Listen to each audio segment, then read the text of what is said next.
Hi friends, my name is Shijoraj. Welcome to my new vlog.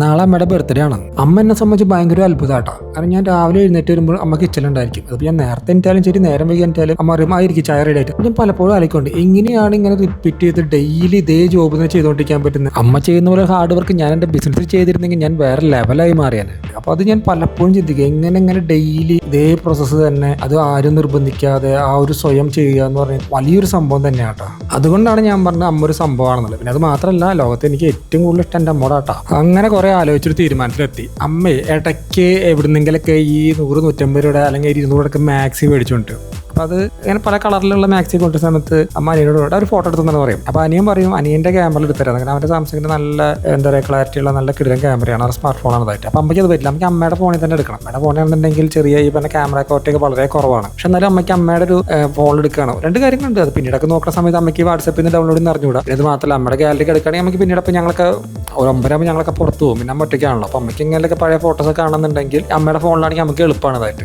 അതുകൊണ്ട് ഈ പ്രാവശ്യത്തെ birthday gift ആയിട്ട് അമ്മയ്ക്ക് ഒരു കിടിലൻ ഫോൺ മേടിച്ചെടുക്കാൻ തീരുമാനമായി. നേരെ ആമസോൺ URL കോപ്പി ചെയ്ത് സൈറ്റിന് അയച്ചു കൊടുത്തു. സൈറ്റിന് ഓൺലൈൻ വഴി ബുക്ക് ചെയ്യാൻ പറഞ്ഞു. എൻ്റെ കൂട്ടുകാരനൊരു ഡൗട്ട് എന്ന് വെച്ച് കഴിഞ്ഞാൽ, ഞാൻ ഉപയോഗിക്കുന്ന ചെറിയൊരു ഫോണാണ്. അത് മാത്രമല്ല എൻ്റെ ഫോണിൻ്റെ ഡിസ്പ്ലേ കേടായിട്ടുണ്ട്. അപ്പോൾ അത് ഞാൻ മേടിക്കാതെ ഞാൻ അമ്മയ്ക്ക് ഒരു വലിയൊരു ഫോൺ മേടിച്ചു കൊടുക്കുമെന്ന് പറഞ്ഞപ്പോൾ അവന് ഭയങ്കര ഒരു എന്താ പറയുക അത്ഭുതം. എന്താ എങ്ങനെയെന്നല്ല, അതിൻ്റെ പുറകിലൊരു കഥയുണ്ട്. ഞങ്ങൾ 3 പേരാ, ചേച്ചി, ഞാൻ, അനിയൻ. ആ റൈറ്റ് സൈഡിൽ കള്ളത്തിൽ നിൽക്കുന്ന വേട്ടവളിയിലാണ് ഞാൻ. അച്ഛൻ മരിച്ചതിന് ശേഷം ആ ജോലി അമ്മയ്ക്കാണ് കിട്ടിയത്. അപ്പോൾ അമ്മയാണെങ്കിൽ ഈ ടൗൺ മാറ്റുന്ന അത്ര അറ്റാച്ച്ഡ് അല്ല. കാരണം ഒരു ഗ്രാമത്തിൽ അല്ലെങ്കിൽ അങ്ങനെ ഒരു ഇതിൽ ജീവിച്ചൊരു വ്യക്തിയാണ് അതായത്. അമ്മ ജോലിക്ക് പോകുന്ന സമയത്ത് നമുക്ക് ഭയങ്കര ടെൻഷനായിരുന്നു. അങ്ങനെ അമ്മ ജോലിക്ക് പോകുന്ന ചില ദിവസങ്ങളിൽ അവിടെ ടീ പാർട്ടി ഒക്കെ ഉണ്ടാവും. അപ്പോൾ ഞങ്ങൾ വെയിറ്റ് ചെയ്തുകൊണ്ടിരിക്കും. അമ്മ പറയും അവിടെ കേക്ക് ലഡു അങ്ങനെ കുറേ ഐറ്റംസ് ഒക്കെ ഉണ്ടാവും എന്ന് പറഞ്ഞിട്ടൊക്കെയാണ് പോകുക. അപ്പോൾ ഞങ്ങൾക്ക് വളരെ സന്തോഷമാണ്. അമ്മ തിരിച്ചു വരുമ്പോൾ അമ്മയുടെ കയ്യിൽ പൊതി ഉണ്ടാവും. അമ്മ എന്താ ചെയ്യുന്നത് വെച്ച് കഴിഞ്ഞാൽ, ചായ മാത്രം കുടിച്ചിട്ട് അവിടെ നിന്ന് കിട്ടുന്ന ആ ഒരു ലഡുവോ അല്ലെങ്കിൽ എന്താണെന്ന് വെച്ചാൽ അത് പൊതിഞ്ഞ് ഞങ്ങൾക്ക് കൊണ്ടുതരും. അപ്പോൾ ഞങ്ങളത് 3 പേര് ഷെയർ ചെയ്ത് കഴിക്കും. അപ്പോൾ അത് ഞങ്ങൾക്ക് അറിയണ്ടായിരുന്നില്ല. കാരണം ഈ പറയുന്ന അമ്മയ്ക്ക് കിട്ടിയൊരു പങ്കാണ് കൊണ്ടുവരുന്നത് എന്നുള്ളതായിട്ട്. അപ്പം അങ്ങനെ വെച്ച് നോക്കുമ്പോൾ അമ്മയുടെ ജീവിതത്തിൽ അമ്മയ്ക്ക് കിട്ടിയ എല്ലാ നല്ല പങ്കും അമ്മ ഞങ്ങൾക്കാണ് തന്നിരുന്നത്.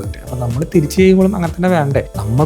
നമുക്ക് കിട്ടുന്നതിനേക്കാളും നമ്മൾ വാങ്ങുന്നതിനും ഏറ്റവും ബെറ്റർ ആയ സാധനം അമ്മയ്ക്ക് കൊടുക്കുക എന്നുള്ളതാണ് എൻ്റെ പോളിസി. thrissurpindays.com എന്ന് പറയുന്ന ഒരു വെബ്സൈറ്റ് ഞാൻ ഫിനിഷ് ചെയ്തുകൊണ്ടിരിക്കുന്ന സമയത്താണ് സൈത്ത് ഫോണുമായിട്ട് വന്നത്. ഇതാണ് ഞാൻ നേരത്തെ പറഞ്ഞ സൈത്ത്. എൻ്റെ ഫ്രണ്ട് മാത്രമല്ല, എനിക്ക് എൻ്റെ ബ്രദറിനെ പോലെ ആട്ടെ. എനിക്ക് എന്തെങ്കിലും ഓൺലൈനിൽ ബുക്ക് ചെയ്യണമെന്നുണ്ടെങ്കിൽ സൈത്താണ് എനിക്ക് ബുക്ക് ചെയ്ത് തരിക. എൻ്റെ അക്കൗണ്ട്, എൻ്റെ യൂസർ നെയിം, പാസ്വേഡ് എന്നെക്കാൾ നന്നായിട്ട് അറിയാവുന്ന സൈത്തിനാണ്. നിങ്ങളുടെ മക്കൾ നിങ്ങളെ സ്നേഹിക്കണമെന്നുണ്ടെങ്കിൽ നിങ്ങളുടെ പാരൻസിനെ നിങ്ങൾ എങ്ങനെയാണ് സ്നേഹിക്കുന്നത് എന്നുള്ളത് അവർക്ക് കാണിച്ചു കൊടുക്കുക. അപ്പോൾ ഇന്നത്തെ ഒരു വാർത്ത നിങ്ങൾ കണ്ടില്ലേ, അതായത് 3 പവന് വേണ്ടിയിട്ട് ഒരു മകൻ അച്ഛനെ തല്ലിക്കൊന്ന് ചാക്കിലാക്കിയിട്ട് ദൂരെ കൊണ്ട് ഉപേക്ഷിച്ചതായിട്ട്. അപ്പോൾ നിങ്ങൾക്ക് ചാക്കിൽ കയറി ഈ ടൂർ പോകണ്ട എന്നുണ്ടെങ്കിൽ നിങ്ങളുടെ മക്കൾക്ക് കാണിച്ചു, നിങ്ങൾക്ക് വരുന്ന സമ്പാദ്യത്തിൽ നിന്ന് നിങ്ങൾ എങ്ങനെയാണ് നിങ്ങളുടെ പാരൻസിനെ സംരക്ഷിക്കുന്നതും അവർക്ക് വേണ്ട കാര്യങ്ങൾ എങ്ങനെയാണ് ചെയ്തു കൊടുക്കണം എന്നുള്ളതും നിങ്ങൾ നിങ്ങളുടെ തലമുറയ്ക്ക് കാണിച്ചു കൊടുത്തു കഴിഞ്ഞാൽ അവർക്കത് മനസ്സിലായി കഴിഞ്ഞാൽ നിങ്ങൾക്ക് വയസ്സാവുമ്പോൾ നിങ്ങളുടെ കുട്ടികൾ നിങ്ങളെ നോക്കും. ഓക്കെ, അത്രയേ ഉള്ളൂ. Okay, by.